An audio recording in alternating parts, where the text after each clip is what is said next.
Eu lembro da minha mãe gritando no banheiro porque meu padrasto tinha tirado a própria vida. O desenho, a estrutura do SUS, para mim é maravilhosa, né? Tipo, eu acho que é uma coisa que de maneira internacional é tipo reconhecida. Essa crise de ansiedade, crise de pânico. A crise, ela pode acontecer com qualquer um de nós.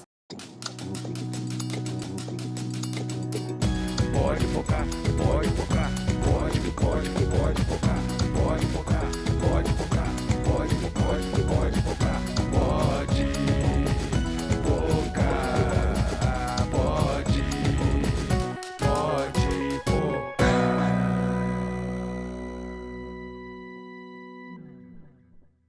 Fala aí, meu povo, estamos chegando para mais um episódio do Pode Pocar. Eu sou o Alisson Schneider, aqui do meu lado, meu parceiro.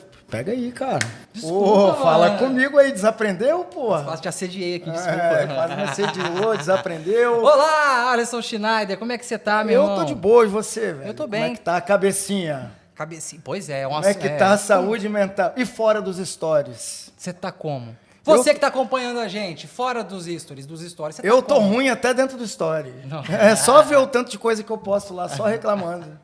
Mas hoje vai dar bom porque a gente vai prestar um baita de um serviço aqui, né, mano? São assuntos delicados, né, Chicarino, mas que tem que ser levantados, né? A gente está chegando no mês de setembro, é um mês dedicado à saúde mental, à prevenção do suicídio. Existe aí esse mito, essa lenda de que a imprensa não pode falar do suicídio, que você acaba incentivando. Só que os números, eles, embora imprecisos em relação ao suicídio, eles são assustadores, né? Então, aqui a terceira ponte tem que ter agora uma proteção para poder evitar esse tipo de situação. Então, a gente tem que falar, sim, sobre a saúde mental. Hoje eu estava lendo uma notícia para a gente se preparar, né, para vir conversar sobre esse episódio. Depois da pandemia, né, da pandemia para cá, aumentou em 41% o número de diagnósticos de depressão. E quase quem não é diagnosticado? E quem está doente que nem sabe? Quais quem não são tem os sintomas? acesso à informação, né? Por isso que eu Pode Pocar a informação, né, Chica? Exatamente, e a gente está sempre nos episódios que antecederam o episódio de hoje, a gente está sempre falando, perguntando para o convidado, como é que está a sua cabeça? Né? Como é que tá? A gente sempre fala de saúde mental aqui. E hoje o episódio é especial sobre saúde mental. Por isso a gente vai receber a doutora Maria Amália, que é psiquiatra, que presta serviço tanto no serviço público quanto no privado, atende, consultório. Muito bom te ter aqui, Maria Amália. Obrigada. Principalmente para falar de um assunto tão necessário quanto esse, né? Isso aí. Seja bem-vinda. Agradeço vocês a oportunidade, porque eu acho que cada vez mais a gente tem que naturalizar falar sobre saúde mental, né? Que a gente sabe que ainda tem muito tabu, estigma e várias outras coisinhas mais, né? E que nesses últimos anos, mais do que nunca, é importante a gente estar falando sobre isso. Antes da gente ler aqui o nosso merchan, hoje o jovem, ele está mais com a cabeça arrebentada do que o jovem dos anos 90? Ou é o número de pais que conseguem enxergar que o adolescente não está saudável da cabeça? Acho que são as duas coisas. De certo ponto, os pais saberem que precisa de buscar ajuda para os filhos de maneira precoce é um ponto positivo e pode aumentar o número de diagnósticos. Mas a gente vê um movimento de muita informação e desinformação junto, né? Então, essa questão de querer tudo para ontem, uma baixa tolerância à frustração, é uma característica que a gente vê nos jovens de hoje e que potencialmente pode gerar muita angústia, transtornos de ansiedade, sintomas depressivos. Então, essa baixa tolerância à frustração, eu acho que é o novo tema que a gente tem que falar aí nos próximos anos. Falaremos sobre isso também, mas antes, né, Chicarino, a gente tem que fazer um agradecimento aqui, afinal de contas, o Pode Pocar é uma marca que não caminha sozinha, né? Exatamente, e para que nós possamos debater assuntos tão importantes, tão relevantes para quem acompanha o nosso podcast, como você disse, a gente não caminha sozinho. Por isso a gente tem marcas capixabas como a Galvan, a maior construtora do Espírito Santo, que está com a gente aqui desde o primeiro episódio, porque acredita num trabalho diferenciado, acredita numa comunicação responsável, uma comunicação plural. Pois é, e sinônimo aí de credibilidade, obra, preço de custo. Queria que você explicasse para a gente, chegando aí. Aê! Grapinha. Obrigado, viu? Brigadão, viu? Obrigado mais uma vez. Brigadão. Então, retomando aqui o raciocínio, né, Chicarino, a obra preço de custo, eu queria que você esclarecesse para a gente do que se trata. Porque, pensa, é como se a Galvan ela anunciasse esse empreendimento, as pessoas elas começam a fazer parte como se fosse um grupo mesmo e todo mundo começa, no estilo de família, de comunidade, começa a custear esse empreendimento, essa obra. Então, tipo, não tem pegadinha, vai ter um aditivo aqui, não. Aquele valor é o valor... Vai ter um aditivo. Rola. Na construtora que eu comprei o meu, até hoje chega lá e-mail lá de aditivo. Então, na Galvão não tem esse tipo de pegada. Lá o rolê é bem diferente. E não só a questão de você ter acesso, né, para poder fazer parte desse time, né, Galvão, mas também porque o empreendimento ele é diferenciado. Ele está sempre em localizações privilegiadas. Dá um corre lá no Instagram, lá, procura lá, Construtora Galvão, então, que você vai ver. É uma infraestrutura, né, em volta que é muito, muito bom, muito você diferenciado. teve lá, né? Você tá fechando para Galvão. Contando umas histórias, porque eles acreditam nessa comunicação humanizada que a gente faz aqui. Então, a gente está tentando levar um pouco também dessa pegada humanizada para dentro da obra. Isso é legal, né? Não? Você foi lá no Dia dos Pais, né? Fui. Em agosto estive lá. Agora em agosto, né? Segundo domingo de agosto, no Dia dos Pais. Fiz uma pauta legal lá sobre pais e filhos que trabalham na obra. Então você vê, né, que também tem essa pegada familiar no cerne das obras da Galvão.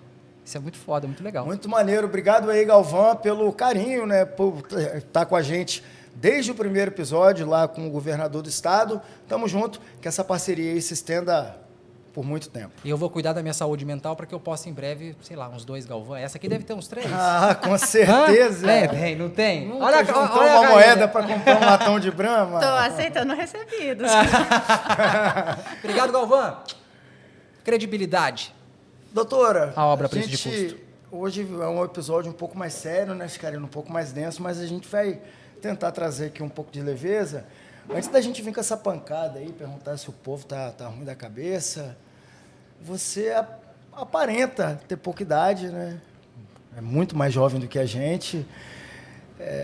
Por que a medicina? Por que a psiquiatria? Tem que estudar pra caramba, né? Tem que abdicar de muita coisa. Eu saio muito cedo de casa, sou do interior de São Paulo. E porque a medicina, eu acho que tem coisa que é nossa, é intrínseca, né? E quem me conhece sabe que cuidar, eu gosto, né? Eu gosto muito de cuidar. E a medicina é muito ampla, né? Então, eu saí cedo, tive a oportunidade de fazer toda a minha formação no SUS, né? Em universidades federais, das quais eu me orgulho demais. E ali eu fui conhecendo pessoas incríveis, professores incríveis e fui caminhando aí para a área da saúde mental, né? E muito também da minha história pessoal, que teve uns resquícios ali que me ajudou a escolher esse caminho. Mas eu sou bem novinha, eu comecei cedo, entrei cedo na faculdade e estou aqui. Você é do interior de São Paulo, de Bauru, né? Franca. De Franca? De onde Quase. eu tirei Bauru? Não Tá sei. com fome, Eu confundi um lanche com um sapato, será? Eu nem conheço, cara, esse interior de São Paulo. E como é que você veio a para... capital do basquete. Sim, mas aonde que fica geograficamente é Mas nem eu que sou de São Paulo sei muito bem. O Ângelo Sandro Varejão, que era daqui, passou por lá. Um monte de colega meu passou por lá. Isso aí. E como é que você vem parar aqui? Então, foi uma longa trajetória, né? Então, primeiro fui parar em Porto Alegre, fiz minha faculdade lá, depois fui para o Rio, onde que eu fiz psiquiatria, e agora estou aqui, em Terras Capixabas. Mas veio parar aqui como? Por quê? Porque concurso, essas coisas, casou? Relacionamento. Eu imaginei. eu imaginei. Mas a gente acaba indo parar em diferentes cidades por conta de algum relacionamento. O meu, por exemplo, foi relacionamento com o trabalho, que eu vim parar aqui. E fiquei. Tá difícil, o relacionamento até com o trabalho. Agora, tem um lance, Maria, que você, né, escolheu ser médica, mas a especialidade sua ali, a psiquiatria, ela tem um porquê ali, né? Tem a ver com o seu irmão. Queria que você comentasse um pouco sobre isso. O meu irmão mais novo, o Gu, que é minha paixão, assim, ele tem um retardo de desenvolvimento e ele é do espectro autista, né? Então, eu falo que essa questão do cuidar da saúde mental, desde muito cedo a gente presenciou lá em casa, né? Então, eu sempre tinha um apreço, né? Por estar ali, por lutar por algumas questões específicas. Eu falo que eu tinha aquela ideia de voltar para cuidar dele, mas eu descobri que, às vezes, mesmo de longe, a gente pode cuidar de tantas outras pessoas, mas com essa empatia de você, assim, se sentir naquele lugar daquele familiar, entender muitas vezes as dificuldades, os sofrimentos, né? Eu acho que isso te faz aproximar, de certa forma, da dor do outro, né? Então, assim, ele com certeza foi uma das grandes inspirações para eu trilhar aí o caminho da saúde mental. Quanto tempo já como psiquiatra? Como psiquiatra, deixa eu fazer as contas aqui. Não é possível. Você 6 é tão anos. jovem. 6 anos. Olha, a pandemia roubou um pedaço da nossa Roubou. memória, né? Exatamente, pior que é O verdade. Chicarino Né? já estava falando aqui, né, que durante a pandemia cresceu em mais de 40% os casos de pessoas diagnosticadas com algum problema mental, depressão, né? com Com depressão. Especificamente. Nesses últimos 3 anos, você percebeu isso também de perto? Sim, com certeza. Eu acho que, assim, como o Ticarino falou, trabalho no público e no privado, né? Então, assim, em todas as circunstâncias aumentaram, tipo, o número de atendimentos, né?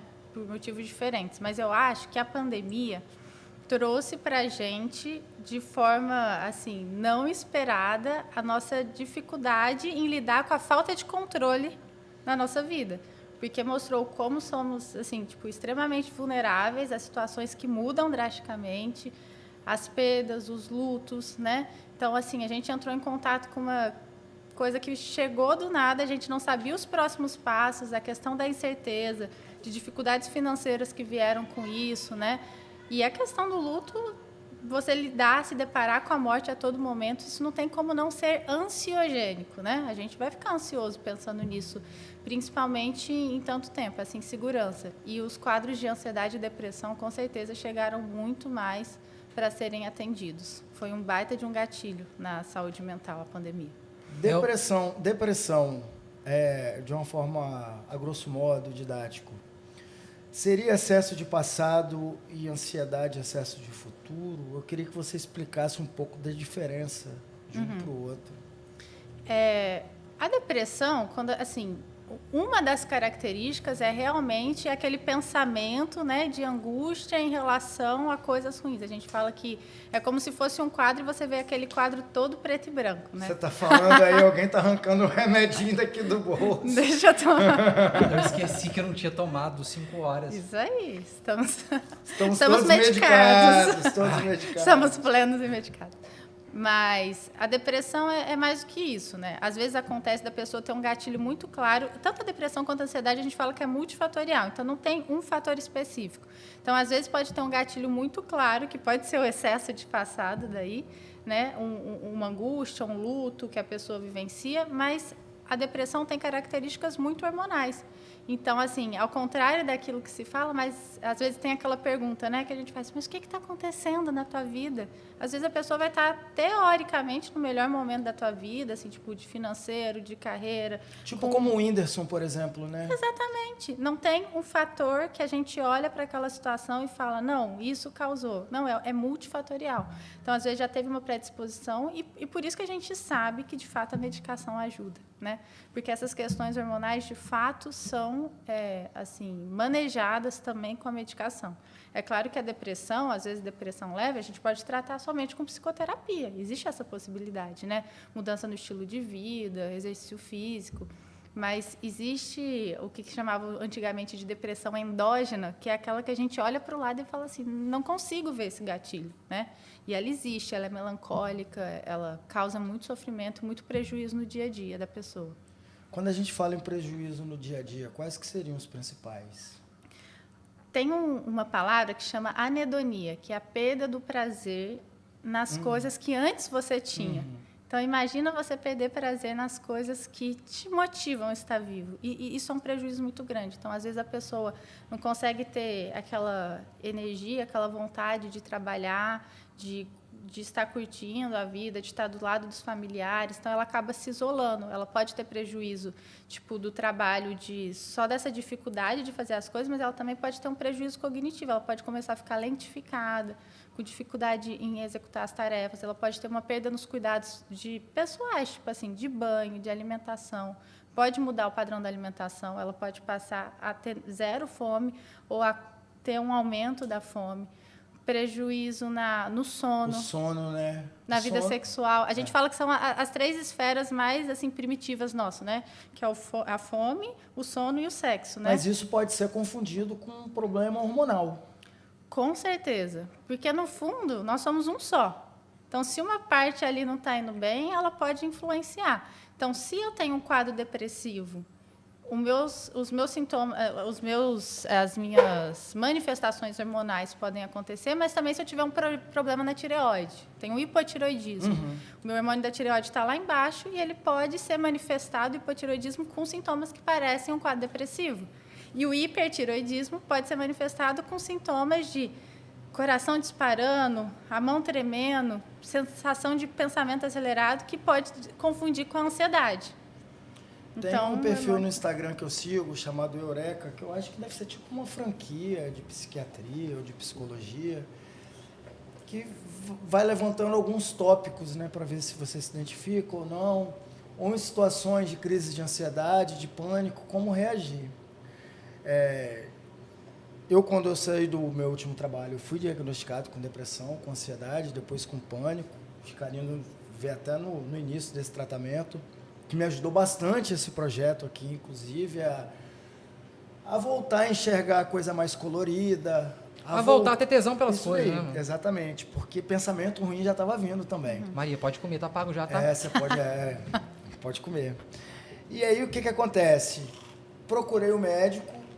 Eu tinha quebrado o pé antes e tinha problema para poder dormir. Minha mãe tinha me dado os calmantes dela lá, que não eram antidepressivos, então já tinha esse preconceito com remédio, porque aquilo me fazia muito mal. Então ele desenhou no papel, falando, essa parte aqui do seu cérebro, ao invés de estar produzindo alegria para o lado de cá, esse lado de cá está pegando o pouquinho que tem ali e está oxidando. Ele desenhou ali na cabeça. Era um médico muito didático, o Dr. Rafael Goulart, inclusive. Forte abraço aí, doutor. Obrigado aí pela moral. Eu queria que você falasse pra gente, doutor, esse preconceito em cima do tomar o remédio, das pessoas que evitam procurar esse tipo de tratamento, e quando a gente consegue diferenciar se a gente está com algum problema hormonal ou com algum problema de cabeça mesmo, porque é uma linha tênue, né? Provavelmente o psiquiatra também deve pedir esses exames de sangue aí, igual o doutor Davi, quando veio aqui, me pediu tudo também. Fez o Cuidado, check-up. porque ele aproveita os convidados para fazer consulta. Viu? Porque a gente está aqui para poder tirar dúvida, para poder bater um papo. Ainda há esse preconceito muito grande. O remédio que eu tomava, ele era baratinho até, mas, tem antidepressivo aí de R$600. Tem. Nossa, o preconceito é demais. E é muito triste, porque a gente percebe que, às vezes, uma pessoa com transtorno de ansiedade ou uma depressão leve, às vezes demora anos para procurar por esse estigma, esse preconceito, e, às vezes, já chega no consultório com um quadro muito mais grave. Se a gente tivesse manejado ali no início, talvez usaria por menos tempo a medicação, talvez não precisaria usar a medicação, então teria feito um diagnóstico e não precisaria ou usaria por um curto período. Tem algumas doenças que permitem a gente fazer o desmame da medicação, outras de quadro psicótico, é uma doença crônica, às vezes a gente precisa usar a longo prazo, né? Depende, cada caso é um caso. Mas, assim, essa questão hormonal, no final das contas, a medicação, ela não está colocando hormônio, ela está otimizando aquele hormônio que a gente já produz. Ela está evitando que ele seja jogado fora, por exemplo. O inibidor de recaptação de serotonina, que são os mais baratos, né? Que a gente falou sobre preço, que são mais antigos e tal. Então, eu já produzo aquele hormônio, só que eu estou otimizando, porque meu corpo está jogando ele fora e eu preciso deixar ele ali na fenda quietinho para a gente pegar e ter esses sintomas.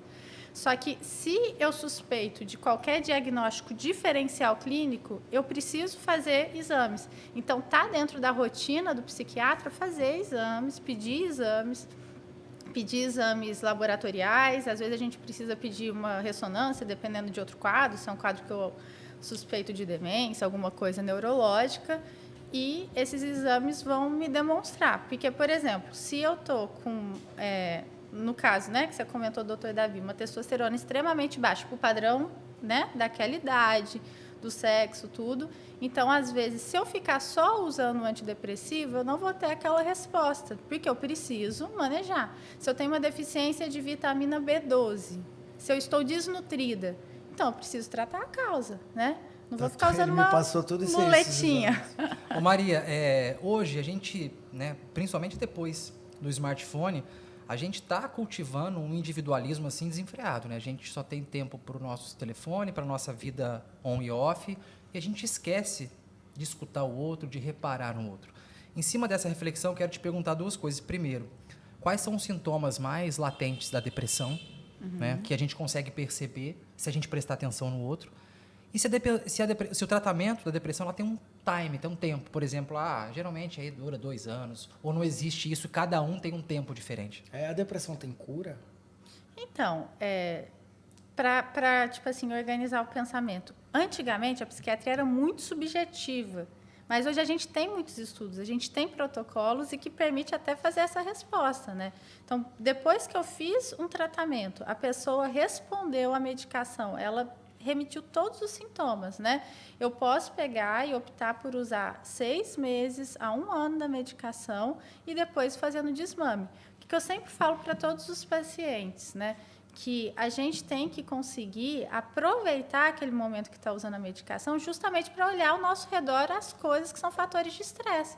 Se eu sei utilizar bem ali, se eu faço a psicoterapia, se eu mudo o meu estilo de vida, isso tem um resultado muito mais positivo quando eu tiro a medicação. Porque naquele momento eu falo assim, a gente tem que surfar na onda da medicação. Então, naquele momento, eu tenho que fazer também outras coisas. Porque se a pessoa já teve um episódio depressivo, em outros momentos, ela pode ter uma recaída dos sintomas. Isso é uma possibilidade. Agora, você falou assim, tipo de sintomas característicos. Uma coisa que é muito interessante, que eu acho, assim, é a gente perguntar, é a gente dar liberdade. Porque a depressão não tem cara.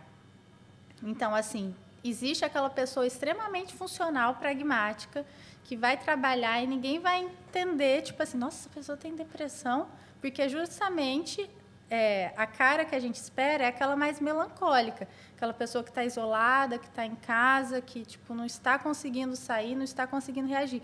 E não são só essas pessoas. Essa é a clássica, essa é a descrição melancólica lá da depressão. Mas existe aquela pessoa que está maquiada, ou aquela pessoa que está arrumada, que está na festa, mas por dentro ela está com muitos sintomas depressivos. E esses também estão em sofrimento. Então, eu acho que, assim, às vezes, mais do que sinais, às vezes é a gente dar a liberdade e naturalizar falar sobre isso, para a pessoa se sentir à vontade de falar sobre. Porque existe até um receio de falar, né? Tipo, poxa, isso é sinal de fraqueza, né? Tipo, aqueles pensamentos disfuncionais, né? Até eu, na condição de jornalista, que seria uma pessoa teoricamente bem informada, quando eu me vi blindada, doente, quando eu me vi mal, eu tive muita dificuldade. Eu procurei pessoas que já estavam em tratamento, inclusive todos os jornalistas, a saúde mental do jornalista não anda boa. E ali eu vi, e eu comecei a enxergar esses gatilhos, doutora. Por exemplo, eu comecei a diferenciar o que era o que eu estava sentindo. A partir de leitura também, de pesquisa. Comecei a intensificar a atividade física. Comecei a ocupar o meu tempo com atividade física. O crossfit, a natação e mais o centro espírita que eu frequento. Teve um dia que eu fui comprar um óculos de natação no Shopping Vitória, e esse dia para mim foi um dos piores. Isso aconteceu aqui embaixo na Costa Pereira também. Na hora que aquela porta de correr do shopping abriu, que eu vi aquele ambiente fechado, aquele monte de gente passando para lá e para cá, eu também, na condição de músico, eu ouço, eu tenho muita sensibilidade auditiva. O barulho do pé das pessoas arrastando no chão me incomodou. Aqui, eu me vendo dentro daquele ambiente fechado, assim, a 5 metros de mim, o coração começou a disparar, a boca secou, a vista periférica cegou, e na hora me deu um estalo na cabeça. Você está tendo uma crise de pânico, na porta do Shopping Vitória ali. E aí, na hora, eu lembrei do que eu tinha lido aqui desse Eureka, afrouxar o cinto, tirar a camisa de dentro da calça, hiperventilar o cérebro. Mas é uma situação horrível. Horrível. Qual a diferença do pânico para a depressão e para a ansiedade? Parecia que no chão abriu um buraco, eu ia cair ali. Isso aconteceu aqui na Costa Pereira, vendo aquela monte de movimentação de ônibus para lá e para cá, eu só queria atravessar a rua. O barulho do ônibus, freando, acelerando. Isso é comum também nesses transtornos mentais? É extremamente comum. E a crise de ansiedade que a gente fala... Ela evolui para o pânico? É isso? Na verdade, existe o transtorno do pânico e a crise. Essa crise de ansiedade, crise de pânico. A crise, ela pode acontecer com qualquer um de nós a qualquer um momento, mas nos quadros depressivos de ansiedade eu posso ter essa crise que vem num pico, que meu coração dispara, que é tipo uma descarga adrenérgica, que eu tenho uma sensação de que eu vou enlouquecer e de que vou perder o controle. Então, eu posso ter um transtorno de ansiedade, ter esses picos dessas crises, ou num quadro depressivo eu também posso ter. Se eu começo a ter essas crises de maneira recorrente e eu tenho uma sensação de medo delas voltarem a qualquer momento, então, assim, eu fico com aquela sensação, se eu sair, eu vou ter uma crise. Se eu sair, isso é o transtorno do pânico, isso é a síndrome do pânico. Entendi. Então, assim, eu posso, às vezes, tomar muito café, tomar tipo 1 litro de café, e isso pode desencadear uma crise de ansiedade, uma crise de pânico. Agora, o transtorno de pânico, então, a crise precisa ser recorrente. Entendi. Talvez você teve a crise de ansiedade, né? E não veio a ter o transtorno, no Foram caso, essas né? 2 vezes, eu já estava já em tratamento e, graças a Deus, não aconteceu de novo, não, mas é uma situação horrível. Eu estava te falando aqui que eu fui buscar ajuda logo depois que eu saí do emprego que eu trabalhava, só que eu não posso atribuir só aquilo, né? Tem relacionamento que não deu certo, separação de pai e mãe, trauma infantil, ele pode desencadear num problema mais grave quando adulto? Boa. Muito, assim, demais. E às vezes a pessoa só se depara com isso na vida adulta. Só tem, assim, tipo, um insight daqueles traumas que ela vivenciou quando ela tem aquele transtorno, aquela vivência. Eu falo assim, que a infância é muito preciosa, né? Tipo assim, pra gente. É um momento que a gente vai crescendo e a gente vai entendendo os estímulos. E aí, de repente, na vida adulta, às vezes a gente começa a se deparar com algumas sensações que o nosso corpo pega e fala assim, opa, eu já conheço isso daí. E começa a gerar aquela angústia. Então, assim, é um momento que pode, na primeira infância, ou tipo, começo da adolescência, que pode ficar muitas coisas guardadas e depois elas virem, né, tipo, aí se abrindo. Então, assim, essa infância, adolescência, ela modula muito como a gente vai ver o mundo, né? Por isso que é tão importante quando a criança apresenta sintomas ou passa por uma situação traumática, ela receber ajuda. E não necessariamente medicamentosa, às vezes psicoterapia, para ela conseguir falar sobre aquele trauma e ela conseguir... Trauma a gente não apaga, né? Mas assim... Aprende a lidar com ele. Isso, porque muito do trauma, muitas das situações de violência, o prejuízo não é naquela situação somente. O quanto ela recorre na tua vida, na tua memória, nas tuas relações, né? Então, é aquela coisa que perdura. Isso causa um prejuízo gigantesco, né? Eu passo a ver a vida com aquele espectro, né? Daquela situação. Então, precisa, assim, tipo, muito ter essa ajuda na infância. E uma coisa que você falou que é interessante, tipo, não é só um fator, é isso que a gente fala, tipo, é multifatorial, né? Então, assim, o emprego, agora tem se falado muito sobre a síndrome de burnout. Isso aí. Então, assim, até quando... A gente é número cobrado cada dia mais. Meta. Por isso que o jornalista, ele está... Tem um livro que chama A Sociedade do Cansaço, que fala muito sobre, assim... Já me indicaram esse livro, não li ainda. É ótimo, é curtinho, é ótimo para ir para a praia para ler ele, assim, numa tacada só. Mas problematiza muito de, tipo assim... Até quando a gente vai conseguir lidar com este tipo de demanda? É necessário esse tipo de demanda? É necessário esse cansaço, estar hipervigilante constantemente? Tipo assim, onde que a gente vai parar com isso? Será que assim, a gente está de fato vivendo ou a gente está sobrevivendo às demandas que estão impondo na gente? Né? Então, assim, aí de repente a gente vê um gatilho muito grande de estresse, de uma fadiga mental, mas aí eu olho... O meu entorno está todo quebrado e eu só consigo perceber quando eu peguei, parei e respirei e estou olhando, né? Quando eu comecei a fazer esse questionamento, que foi foda. Pô, tô trabalhando para poder pagar boleto. Eu dou um passo para frente, eu tenho que pagar. Um passo para cá, pagar. Eu sou número no meu trabalho. Você morar sozinho, com 2 gatos, com isso aí na cabeça, você pira, bicho. Você pira. Você falou de 2 coisas que eu queria entrar. Você falou da questão do adulto e a questão dos gatilhos. Eu acompanhei a Maria uma vez numa pauta lá no hospital, no antigo Adalto, né, no EAC, onde a gente trabalha juntos. E era um plantão dela que eu queria acompanhar o trabalho dela. Ela passou por um cara dos 30 e poucos anos. Eu nunca vou esquecer disso. Por que eu não vou esquecer disso? Porque, como repórter, a gente sempre mostrava as tretas que se davam por conta do trânsito parado na terceira ponte quando alguém estava sendo resgatado. Então, cabia a gente a falar do entorno. Então rolou ali, sei lá, As quantos consequências, quilômetros, as consequências, exatamente. Quanto Quantos tempo para poder quilômetros, chegar em casa? congestionamento, parará, papá. Só que eu nunca tinha ouvido o personagem que estava lá sendo resgatado. Eu tive essa oportunidade junto com a Maria, porque eu saí com ela, ela foi fazendo o trabalho dela, e eu só pude fazer isso porque eu estava com um jaleco branco acompanhando o trabalho dela, senão eu nunca ouviria isso. E foi bom eu ter ouvido isso. O cara, de uns 30 e poucos anos, ele era homossexual, ele foi expulso de casa, de Minas, ele morava em Minas, ele foi expulso de casa e veio para cá. Quando ele chega aqui, ele se envolve com uma pessoa, não deu certo, e ele é resgatado na terceira ponte. Maria pergunta para ele se, quando ele tivesse alta, se ele tinha para onde voltar. Ele disse: tenho sim, doutora, eu vou voltar para a ponte. Queria te perguntar o que leva uma pessoa de 30 e poucos anos, bem mais nova que eu, a perder a esperança, a perder tudo e querer voltar para um lugar que a gente sabe que não é legal. Como é que explica isso? Porque é difícil de entender. Eu até hoje não consegui entender como que aquele cara... Porque naquele momento eu estava tão cheio de planos, a gente estava começando um podcast, eu estava com tesão lá em cima, profissional, pessoal, e um cara mais novo que eu dizendo para ele que nada faz sentido. É triste demais isso, a gente vê um ser humano falando. Eu não sei nem se eu vou ver esse cara de novo, mas eu nunca vou esquecer dele. Marca demais que a gente vê... A gente se depara muito com a nossa finitude, né, em relação a isso, e às vezes a nossa impotência diante de algumas situações, né? Falo muito nessas situações que não necessariamente eu vou devolver em um plantão a autoestima, né? É muito difícil, é muito sutil. Só que sabe uma coisa que eu acho que faz total... Nessa história, principalmente, né?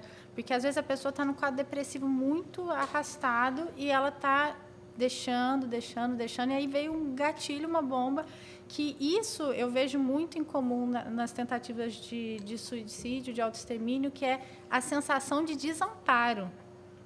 Eu lembro muito desse caso, que você olhava no olho dele, você via uma sensação de desamparo. Eu nunca vou esquecer esse olhar desse cara. E sabe o que eu acho legal da psiquiatria, tipo, ampla? Não aquela de só fazer critérios e medicação, é você olhar o entorno da pessoa, né? Tipo, ele é uma pessoa que teve uma sensação de abandono gigante, porque ele não foi aceito pela questão da sexualidade dele. E pode falar, Maria. ele não foi aceito pela questão da sexualidade dele, assim, ele precisa ser aceito, mas, tipo assim, a família, né, ele falou muito sobre isso. Então, aí já levanta uma pauta, né, de, tipo, o quanto é violento a gente designar uma coisa ou outra para a pessoa.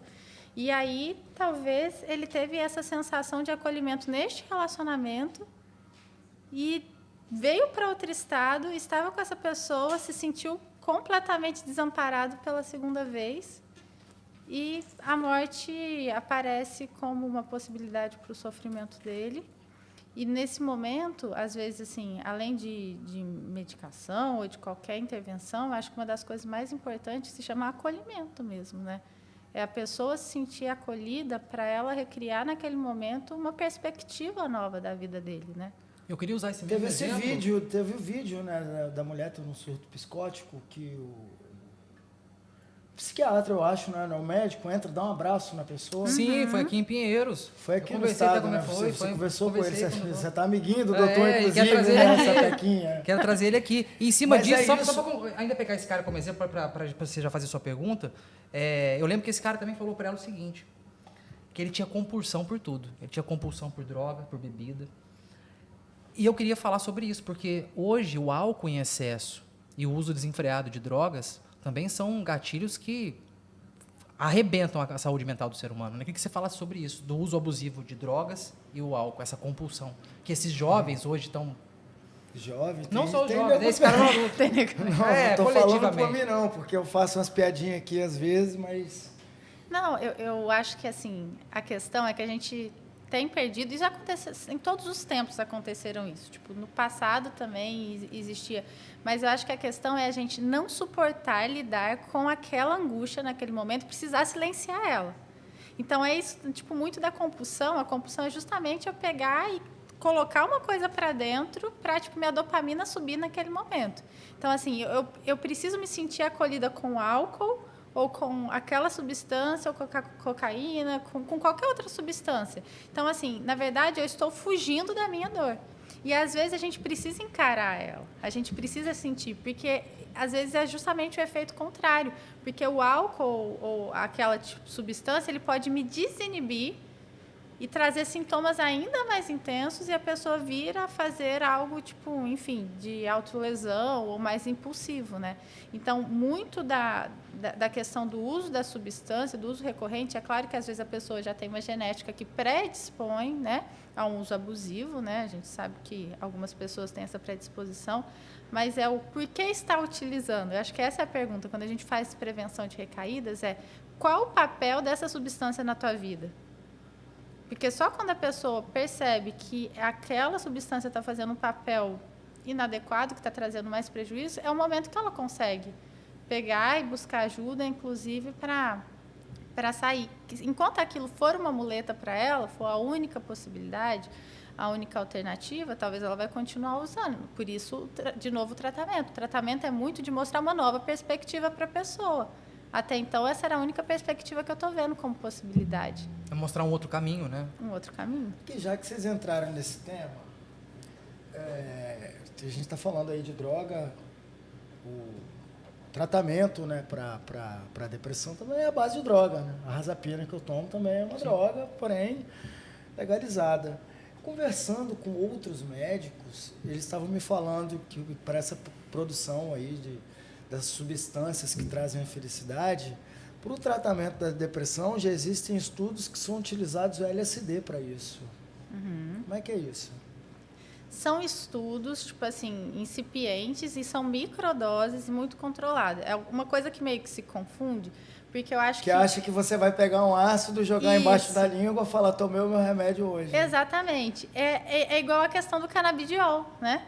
Que a gente viu o quanto que popularizou, o quanto que, tipo, o extrato, né, o canabidiol é incrível, assim. Absurdo, tipo, absurdo. Nossa, pacientes, inclusive, assim, principalmente o que mais tem Que é validação... diferente de pegar um cigarro de maconha e fumar. Exatamente. Então, assim, e a mesma coisa, né, do LSD, que a gente vê que, tipo, são as microdoses, porque tudo começa entendendo assim, aquela substância, na depressão eu tenho uma baixa ali de uma substância em certa região do cérebro, essa substância potencialmente pode aumentar, não sei o que lá, então aí essa vai criando circuitos e vou fazer um teste seguro para entender se de fato melhora. Então, assim, ainda precisam de mais estudos para pegar para falar com certeza dos resultados positivos, mas eu gosto desse exemplo do canabidiol porque acaba que as pessoas, por pautas outras, ficam com muito preconceito, porque pensa em relação, né? Tipo, sei lá, tem preconceito em relação à maconha. Então, tipo, não posso utilizar o canabidiol. Gente, tipo,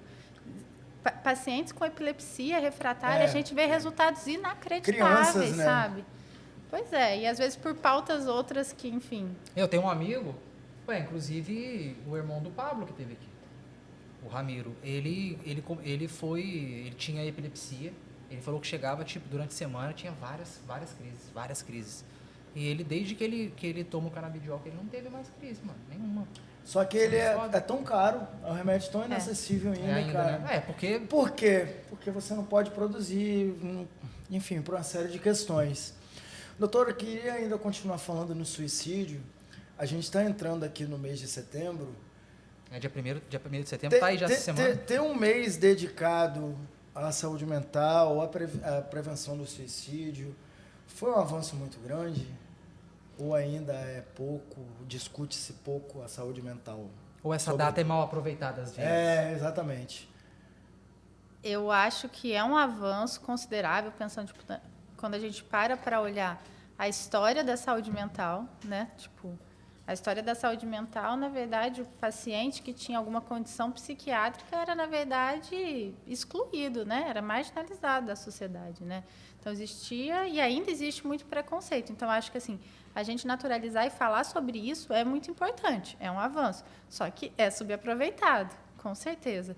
Porque, assim, o bom de ter, né, o Setembro Amarelo, por exemplo, é a gente conseguir fazer campanhas e lembrar de todo mundo, né? Todo mundo para fazer campanhas e falar sobre o tema, mas precisa ser debatido, esse é um clichê, mas é verdade, o tempo todo, o ano inteiro.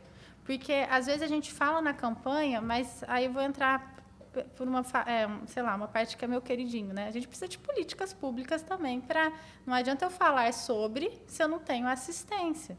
Você não cria ferramentas para poder resolver esses ruídos, né? Eu vou trazer à tona tema super importante, mas, tipo, e ali? E os bastidores? Tá, eu me reconheço, eu tenho esse pensamento, eu tenho essa angústia. E agora? E o que eu faço com isso? Né? A gente estava falando aí dos bastidores e o psiquiatra, o neurologista, são especialidades caros. Até para o particular, se agora eu digitar no Google psiquiatra em Vitória, eu vou conseguir uma consulta para daqui 2 meses. No particular, pagando caro. Sei porque eu dei esse rolê aí, principalmente depois da pandemia. E eu ainda tenho condição. E o meu remédio, ele era ainda barato. Mas você vai pagar 700 pau numa consulta. Depois tem que voltar. Ele vai te passar uns 300 reais ali de exame de sangue. Mais um remédio de outros 300 reais. Número de pessoas doentes. E se for procurar pelo SUS, ou até mesmo por plano de saúde, você vai ser atendido, mas às vezes não da forma que deveria ser, com carinho que deveria ser, porque é uma situação mais delicada. O povo hoje está mais doente, está mais arrebentado da cabeça por falta de acesso, por falta de políticas públicas. O SUS, ele peca nesse fornecimento desse tipo de especialidade, os municípios também. Eu queria que você falasse um pouco sobre como é que o SUS, os governos municipais, estaduais estão enxergando o tratamento, porque ir lá e falar, a gente precisa se cuidar. Beleza, ok. Mas e aí? No SUS você vai ter que passar no clínico geral antes, e vai ser daqui 4, 5 meses, e olhe lá se conseguir. A saúde mental, o tratamento dela é inacessível para a maior parte do brasileiro? Eu acho que, assim, inacessível não, mas existem muitas dificuldades e essas dificuldades, tipo, deixam os casos chegarem, tipo, de uma gravidade muito maior, né? O desenho, a estrutura do SUS, para mim, é maravilhosa, né? Tipo, eu acho que é uma coisa que, de maneira internacional, é, tipo, reconhecida. E a gente tem que valorizar muito. Nossa, na pandemia, imagina se não fosse. A questão é a gestão, gestão, né? E a gente entender que, às vezes, não se pensa tanto no paciente na hora da gestão. E isso que mata o SUS, né? A gente vê um subfinanciamento crônico do SUS, que é um grande problema, né? E que esse subfinanciamento não fornece estrutura, às vezes, para a gestão, né? E também aí não tem a mão de obra. E se eu não tenho a mão de obra, eu não tenho assistência. Então, o desenho hoje do SUS para a saúde mental é muito interessante. Existe uma rede de atenção psicossocial, né? Então, existe o ambulatório de psiquiatria, existe na atenção primária, né? Que é esse primeiro acolhimento pelo médico de família, pelo psiquiatra que faz matriciamento. Existem os CAPs, né, que são o Centro de Atenção Psicossocial, que vai fazer esse atendimento de maior complexidade. E existe também os prontos atendimentos e internação. Então, é uma estrutura interessante, mas existe um subfinanciamento que a gente vê que torna tudo muito difícil. Porque, assim, no município, aqui falando de Espírito Santo, né, o norte do Espírito Santo não tem uma emergência, né, psiquiátrica. Às vezes, algumas cidades do interior. A gente ainda está falando daqui na Grande Vitória, que é difícil pra caramba. Imagina quem está lá no interior de Brejetuba, lá em Dores do Rio Preto. E ainda tem sintoma de depressão, é chamado de preguiçoso. Exatamente, porque culturalmente ainda... mas depressão por quê? Né?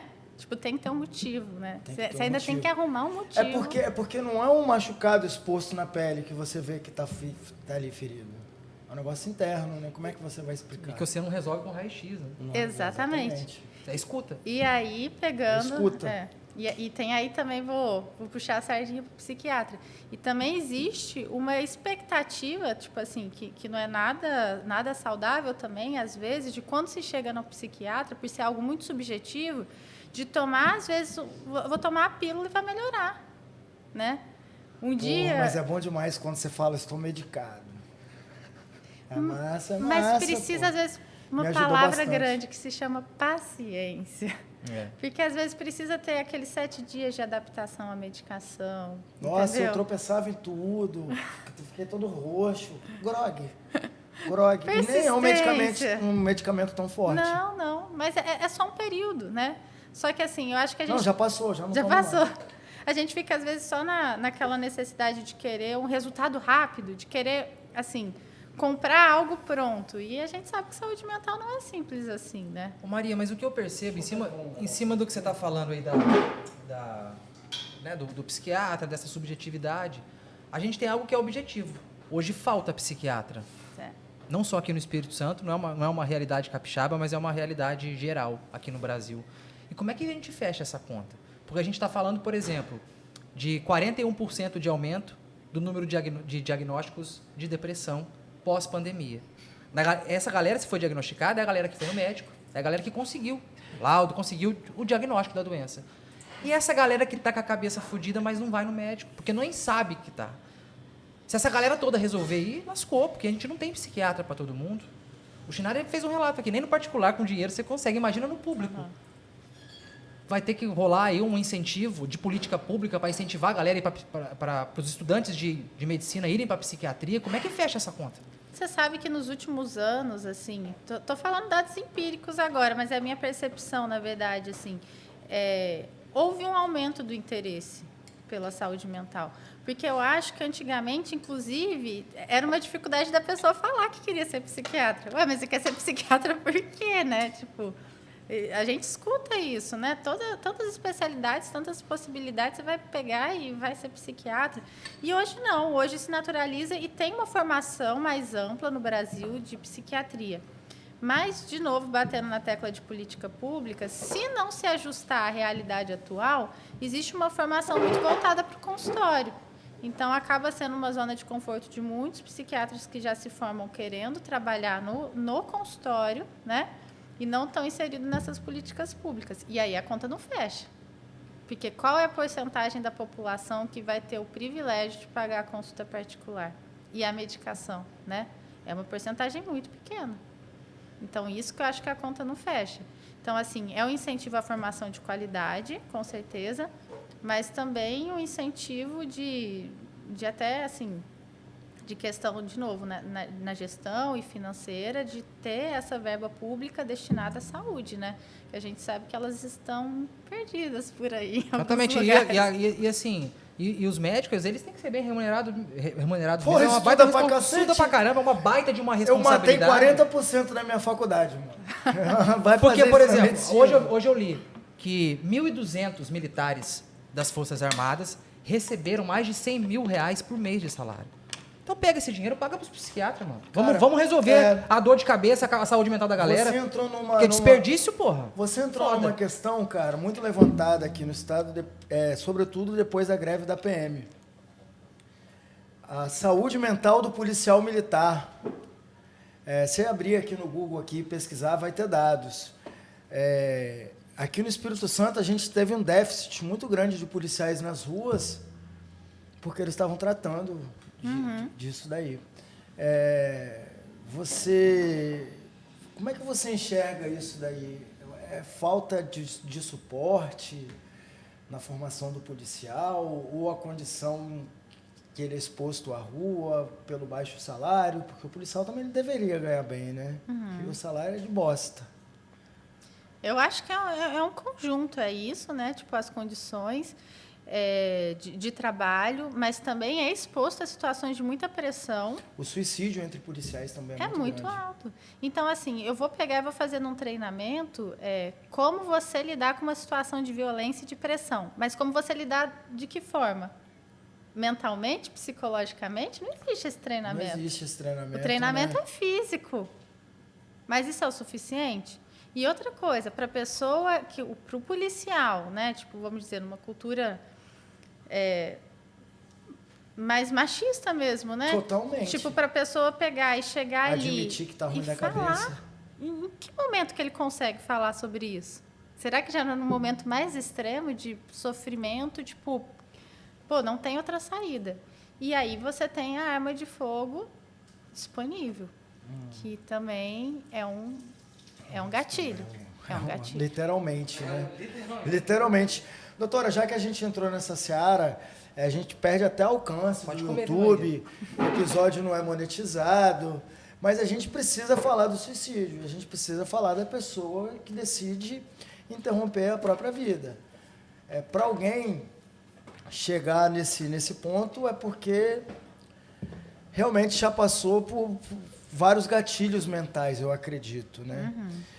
Quem tira a própria vida já demonstrou esse desejo anteriormente, a gente consegue enxergar esses sintomas, esses gatilhos. Eu recentemente perdi um brother que eu jamais imaginava. Só que ele estava vivendo o melhor momento da vida dele, ganhando bastante dinheiro, que eu acho que isso daí também implicou, porque ele, com muito dinheiro, começou a usar muita droga, sozinho dentro de casa, colocou uma corda no pescoço, pô, deve doer pra cacete você se matar de enforcado, sufocado. E para quem fica? Aqui no Espírito Santo, antigamente, antes da Terceira Ponte, tinha um edifício Ames, porque lá tinha um laboratório nos anos 80 de análises clínicas que fazia exame de HIV. Então, o povo já sai de lá positivo, né? Uma parada que ninguém sabia qual era, a AIDS. Chegava lá e... Aqui na beira-mar, aqui, ó, prédio da OAB ali. Caía em cima de carro, caía em cima de fio, e depois a Terceira Ponte. Os números, eu não sei até que ponto que isso é verdade, de pessoas que tiravam a própria vida na Terceira Ponte eram absurdos. Quando para a ponte, é porque a gente vê. Isso que vão lá de madrugada para o carro, pluft, que você nem imagina. A pessoa, ela dá alguns sinais, doutora? Como é que você enxerga isso mais para frente? É a prevenção ao suicídio ou é uma situação que não tem saída? Tem uma frase muito cruel que as pessoas às vezes falam, que é tipo assim, quem quer se matar não avisa, né? Isso é muito cruel, porque não, né? A pessoa tipo, dá indícios de sofrimento. Às vezes, não necessariamente ela vai expor já a ideação, o desejo, né? Diferente de uma consulta psiquiátrica que, na verdade, a gente pergunta, a gente tem que perguntar. Não pode criar um tabu de, não vou perguntar. Não, eu vou perguntar. O Rafael lá perguntou, você já pensou em se matar? Exatamente, porque se eu não pergunto, às vezes a pessoa não vai falar. Então, assim, só que com o familiar, na verdade, a gente vê indícios outros de sofrimento. Mas, de novo, voltando àquilo. Às vezes, depressão não tem cara. Mas aí você falou isso que é muito interessante, o diagnóstico de HIV, que uma coisa que a gente sabe é que preconceito mata, né? De todas as formas. De todas as formas. A gente estava falando de preconceito religioso. Exatamente. Por que a pessoa, ao ter o diagnóstico de HIV, vai pensar em morte? Porque já tem esse preconceito encalacrado na cabeça de como é que vai ser visto perante a sociedade. E vem a ideia da perspectiva. Se na minha sociedade a única perspectiva é essa, sei lá, né? Aí a angústia é muito grande, né? Então, assim, e se essa pessoa fosse acolhida, né? Se essa pessoa fosse acolhida, tipo... Tivesse para quem ligar, para poder desabafar. O famoso eu te amo pelo que um abraço. Você é. Tipo, não pelo que você me oferece, ou pelo que você tem, ou pela sua condição. Pela sua condição. É porque você existe. Eu te amar por você existir. Então, eu vou sofrer muito se você não existir. Esse vai ser meu maior sofrimento. Não você ter um diagnóstico, não você ser isso ou aquilo, né? Então, assim, preconceito mata mesmo. E ainda quem tira a própria vida, depois que está morto, ainda é chamado de egoísta. Porque fala, olha só, deixou o pai e a mãe aqui sofrendo. Suicídio tem a ver com covardia? Não. Fuga? O que a gente fala muito, que é o que a gente fala que são fatores de proteção. Você ter vínculos afetivos muito fortes, às vezes até na consulta a gente traz isso à tona.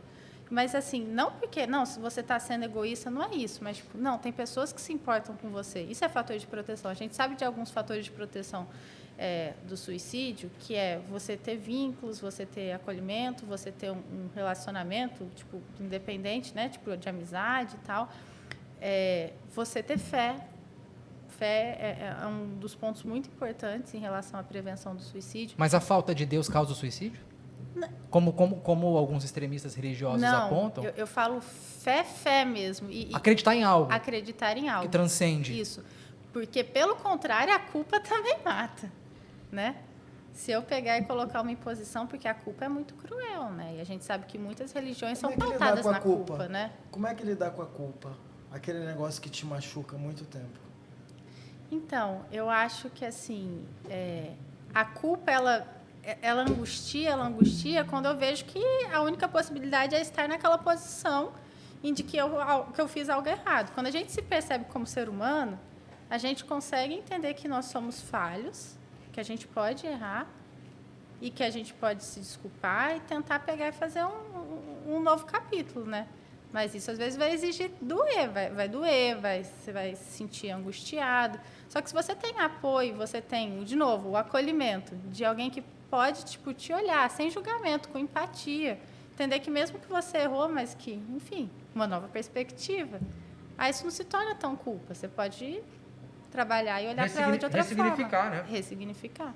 Doutora, o que o Estado, o que o poder público oferece para a prevenção do suicídio? Aquele centro de valorização à vida, como é que funciona isso? A pessoa que está lá fodida da cabeça, angustiada de madrugada, tem um número de telefone para poder ligar, para poder falar? Essa pessoa que vai atender está capacitada, ganha bem? Como é que funciona esse sistema? Ou se existem outros mecanismos? Existe, né, o que a gente chama de CVV, que é 188, e que tem muitas pessoas que estão ali como voluntários, e a gente vê que vários serviços funcionam com pessoas que são voluntárias. É um trabalho lindo que eles fazem. É um trabalho lindo. Lindo, maravilhoso. Fiz várias matérias com eles. E é um acolhimento muito legal, né? Tipo, é um projeto, existem também várias outras campanhas de prevenção que é esse acolhimento. Acolhimento é diferente de tratamento, né? Então, assim, às vezes a pessoa vai estar ali capacitada para receber, neste momento, essa angústia, dar informações, está dando este acolhimento, né? Não necessariamente ela vai estar capacitada a fornecer o tratamento, que aí seria outra etapa, né? Mas a gente sabe que, às vezes, durante uma angústia, a gente precisa de um fio de realidade. Então, às vezes, essa ligação é extremamente importante, porque é aquele momento, aquele fio de realidade que eu estou tendo, e muitos comportamentos são impulsivos, né? Que é quando a gente pensa e age. Então, às vezes, esse pensar e, tipo, respirar, escutar, se sentir acolhido, evita a ação. E é muito importante isso, esse momento de contato, né? Esse canal ele funciona 24 horas? Aham. Já deve ter salvado um monte de vida. Nossa, com certeza. Eu lembro que uma vez eu estava gravando lá, aí o telefone tocou. O voluntário, eu preciso atender. Eu falei, pelo amor de Deus, atenda. Repórter, né? Não, e outra, imagina se, poxa. Aí eu falo, não, deixa passar, mano. Tem alguém, se alguém ligou, mano. Não, daqui a 5 minutos você atende. Falei, não, atende. Tanto que ele atendeu, atrasou até a pauta, porque ele ficou 1 hora no telefone. Falei, depois eu avisei, eu falei, vai dar uma atrasada. Aí ele me falou, né? Claro, não disse quem era a moça, era uma mulher. Aí ele falou, Karina, essa moça que ligou aqui agora, por curiosidade, ela é muito ligada à comunicação. Ela tem mais de 200 mil pessoas que seguem ela no Instagram. Ela tem um engajamento danado nas redes sociais. Mas quando apertou, foi pra gente que ela ligou. Até porque... Não chamou ninguém não chamou os 200 mil seguidores. Foi a primeira frase que começou o podcast, né? E por trás dos stories, como vocês estão. Exatamente. Né? Porque se a gente precisa demonstrar na rede social a vida perfeita, né? Tem essa necessidade. Eu queria morar naquele Instagram, lá é tão lindo. Lá as pessoas comem bem, viajam, não tem Depende, o problema. nosso a gente só mete o pau no governo federal. Todos os casais são felizes. Não tem nada, não tem treta nenhuma. Meu Instagram eu só reclamo, cara. Porque assim, é um canal que eu tenho ali com muito alcance. E ali eu vou expor meu ponto de vista, que não é nada bonito. Não é nada bonito. Tem uma frase do Whindersson, a gente estava falando de pessoas que trabalham com humor, que estão sempre sorrindo, mas que por dentro, esses dias veio a declaração de um monte, daquele Marco Luque também. Você não diz nada. Tem um vídeo, na verdade, do Whindersson, feito todo com celular, que é com o Seu Jorge, que se chama Psiquiatra, inclusive, o título. É muito bom. É muito bom. Que ele fala assim, doutor, às vezes eu sinto o cheiro do fundo do poço. Como é que é o cheiro do fundo do poço, doutora? Eu acho que a palavra que me vem é desesperança, né? Porque eu acho que esse cheiro do fundo do poço é quando a pessoa não consegue ver nenhuma outra saída, né? E isso deve ser, tipo, extremamente Angustiante. Esse né? vídeo é maravilhoso, o texto é maravilhoso. E é angustiante. Eu lembro porque O que é angústia? Eu não sei, cara. Angústia, eu consigo, quando vai falar de suicídio, eu lembro da minha mãe gritando no banheiro porque meu padrasto tinha tirado a própria vida. Então eu lembro da angústia da minha mãe chorando dentro do banheiro. Eu não acredito que o Márcio fez isso. Isso eu não sabia. Eu não acredito que o Márcio fez isso. Então, assim, o suicídio, ele entrou na porta, dentro da minha casa quando eu tinha 17 para 18 anos.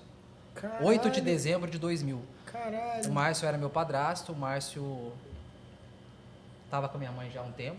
Eles estavam separados porque o Márcio estava bebendo demais. O Márcio era policial civil, andava armado. E as pessoas que estavam com ele quando ele tirou a própria vida, diz que ele falou isso. É minha última cartada. Ele atirou. E assim, o vazio que fica é foda. Minha mãe até hoje não conseguiu ficar com ninguém. É foda. Por isso quando a Maria fala de desesperança, deve ter sido isso. E o meu padrasto era aquele cara que você não falava que ele ia se matar. Que ele ia tirar a própria vida. Que ele era um cara feliz, um cara alegre, um cara brincalhão.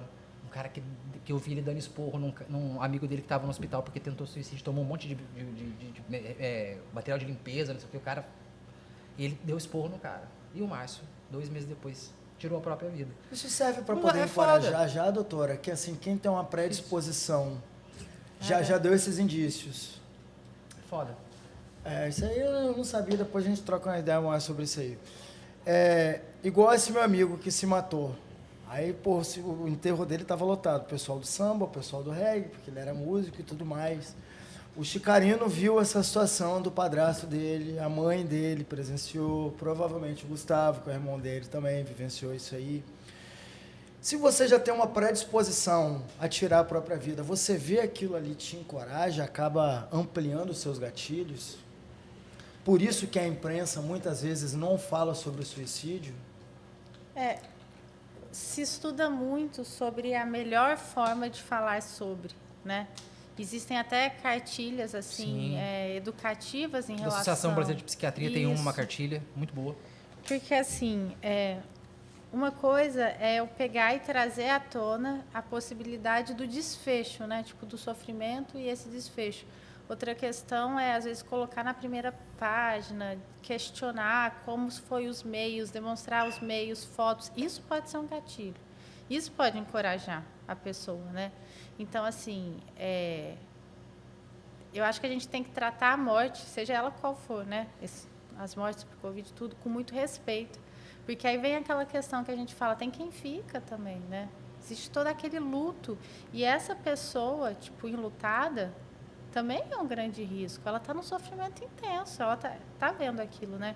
Então, acho que essa tratativa é a gente falar sobre, mas a gente não precisa expor algumas nuances do sofrimento do outro, né? Isso para a vida no geral, né? Mas principalmente no suicídio. Porque essas pessoas que estão à volta estão sofrendo demais com isso, né? E a gente também não sabe o que elas estavam passando até então. E hoje em dia, uma das coisas que a gente estuda muito, além da prevenção, é a pós-venção do suicídio, né? O que é isso? A pós-venção é quando a gente pega... tem 2 eixos assim, muito importantes. Tanto a pessoa que tentou, veio, né, ter essa tentativa e sobreviveu, e nesse primeiro mês pós-tentativa, é um risco muito grande de uma nova tentativa. Então, é muito importante a gente estar dando esse suporte nesse momento. E também é muito importante dar esse suporte para os familiares, porque o luto é muito cruel. E a sociedade, às vezes, questiona, né? Tipo, e aí, mas o que aconteceu? Não sei o que lá, foi falta de apoio, foi falta disso. Aquelas especulações cruéis, né? Então, assim, além da prevenção, esse cuidado, tipo, depois do evento é muito importante. Quando eu estava na faculdade, sempre quando se aproximava o mês de setembro, na semana de setembro, ali, independente da aula que eu fosse dar na faculdade, eu trazia a temática do suicídio para a sala de aula. Deixava a porta aberta e falava, quem não se sentir bem, pode sair. Mas a gente precisa falar disso, de como a comunicação pode contribuir para a prevenção do suicídio. Eu também não acho legal a imprensa ficar falando existe como um foi, programa não sei do o quê. Cabrini que ele é absurdo, Sim, cara, ele é muito bem bom, feito, muito bom. muito bem feito. Que ele começa, é tabu, ele não fala É o isso nome. aí. É maravilhoso. É tabu, mas tem que falar, tem que ser dito. Exatamente, ele falava sobre isso. O que eu tava falando? Agora esqueci. Que quando você dava aula na lembrei. faculdade... Aí, quando a gente discutia essa temática do suicídio, teve uma vez uma turma grande, de quase 40 alunos, mais da metade já tinha pensado em tirar a própria vida. Mais da metade dos alunos já tinha. Eu fiquei assustadíssimo com aquilo. Inclusive, eu conquistei o respeito de muitos alunos por conta disso, de abordar esses assuntos, porque assim, eles não falavam disso em casa. Eles não falavam porque ninguém quer falar disso, porque parece que é um assunto proibido, parece que dá azar. Não precisa falar disso. Precisa falar de forma responsável sobre isso. Então, eu quis trazer essa discussão aqui. Quando eu trouxe a ideia para o Chinari adorou a ideia, porque preciso falar disso. Sim. Não dá pra gente achar que nada acontece. E tem paciente que fala, né, quando a gente questiona, tipo assim, olha, eu tô com vergonha de te falar isso. Não, tipo, não é um espaço seguro, é justamente o momento de você pegar e falar e expor. Na verdade, assim, somos duas pessoas tentando resolver algo, né? Tipo, juntos, né? Isso significa, vir um pensamento, significa, eu estou com uma dor tão insuportável que isso passou pela minha cabeça. Isso não precisa de maneira nenhuma chegar à tentativa, chegar a planejamento, chegar à ação. Se isso veio à tua mente, você precisa falar com alguém, né? E é isso que a gente tem que começar a naturalizar. Os pensamentos, eles podem vir e ir embora e nunca mais voltar. É só um pensamento. Se a gente não intervém ali no pensamento, aí que vem os outros passos, né? E aí é muito mais difícil. Doutora, toda vez que eu vou... Hoje em dia eu não estou indo mais com tanta frequência, mas quando eu ia lá no meu psiquiatra, a recepção estava cheia. Embora um consultório pequeno, a recepção estava bastante cheia. E assim, cada indivíduo, uma história, cada indivíduo uma desgraça, cada indivíduo um fardo que está arrastando. Eu queria fazer essa pergunta para ele também, inclusive. Como é que é para você lidar com a dor do outro? Como é que você chega em casa, liga a sua televisão, vou assistir minha série... Coloca o celular no modo avião. Coloca o celular no modo avião e fala, Já puta que pariu, será que aquele cara lá... lidar com a dor, com o fardo alheio deve ser foda. Primeiro de tudo se chama... A gente, na condição de jornalista, já era um negócio muito sofrido, muito dolorido. Ia cobrir alagamento, ia cobrir assassinato. Acidente que criança morria presa em ferragem de carro. Por isso que a gente ficava tudo arrebentado. Para você, como é que é lidar com isso? Porque não pode falar, eu me acostumei. Não, acho que a gente não... Se a gente se acostuma... Isso tem aí. alguma coisa de errado. Você está morto por dentro, né, Chicarinho? Não tem. Porque eu acho que a humanidade é justamente a gente olhar para a dor do outro sem ter que passar por ela e ter empatia sem ter que passar por ela. Porque, igual eu falei dessa questão do meu irmão, quando eu vejo uma criança com as mesmas demandas, tal, tipo, eu conheço essa dor. E aquela dor que eu não conheço, né? Então, eu acho que é justamente isso, tipo, a humanidade. Mas tem uma coisa, assim, que é a minha estratégia principal, que se chama terapia.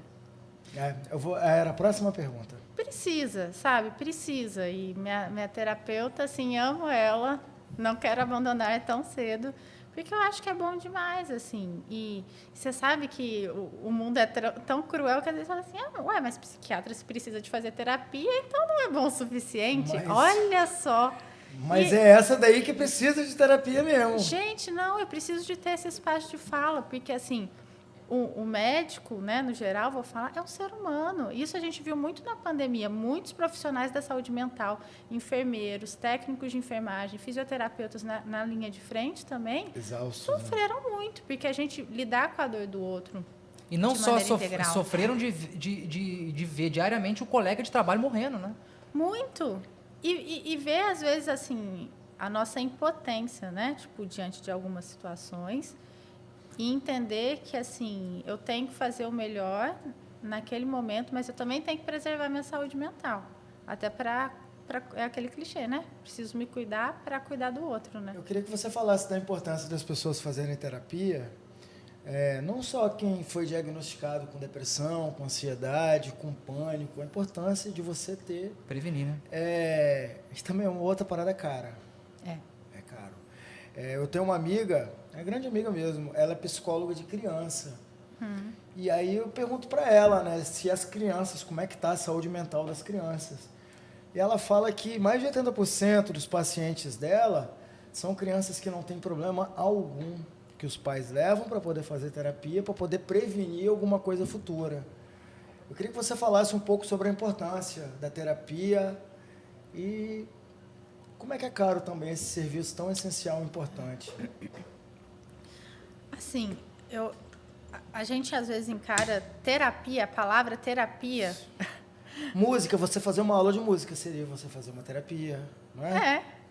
E assim, eu acho que tem vários níveis de terapia. Só que tem uma coisa, principalmente no Brasil, que a gente não faz, que se chama prevenção. A gente é muito, tipo, tratativo, Isso né? aí. A gente vai lá. Imediatista, né? Tipo, eu quero tratar Tô bichado, aquilo vou na pro hora. médico. Então, tipo assim, a terapia, ela pode ser porque, assim, eu tenho uma história de vida tal. Eu passei por tais situações. Eu tenho crenças disfuncionais. Às vezes, o meu padrão de comportamento me causa sofrimento. Às vezes eu vou ressignificar em terapia esse meu padrão de comportamento. E às vezes a terapia é isso. Eu saber lidar de uma forma melhor com a minha dor. Eu saber que eu sou um ser humano, que às vezes eu sofro. Identificar a criança, os sinais que estão ao seu redor, né, doutora? justamente. E lidar de uma maneira que a gente fala que é mais adaptativa. Todos nós temos o nosso traço de personalidade. O nosso jeitão, nosso, sabe? E às vezes esse jeitão pode ser muito bom para uma coisa, mas para outra pode me fazer sofrer pra caramba. Talvez na terapia eu vou descobrir isso. E aí eu vou estar sofrendo mais, tendo uma vida mais consciente, né?